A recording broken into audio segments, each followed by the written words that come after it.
The function f and g are defined for all real numbers such that g of x is negative f of x plus 5. Which of the following sequences of transformations maps the graph of f to the graph of g in the same xy plane? I'm looking at this right here, and there's two things that I see.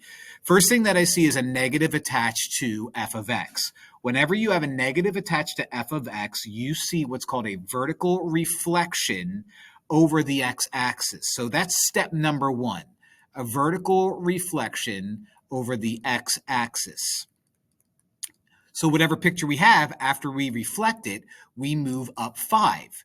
Okay, now moving up 5 is just fancy talk, or not fancy talk, for a vertical translation of positive 5. So a vertical translation of positive 5. Which of these gives me a vertical reflection x-axis and a vertical translation of 5? No. Vertical reflection of f by 5 units. Well, that does happen, but that happens second. Vertical reflection of the graph of f, yes. Followed by a horizontal translation? No. A vertical reflection of the graph of f, followed by a vertical translation of the graph by 5 units. The answer is D.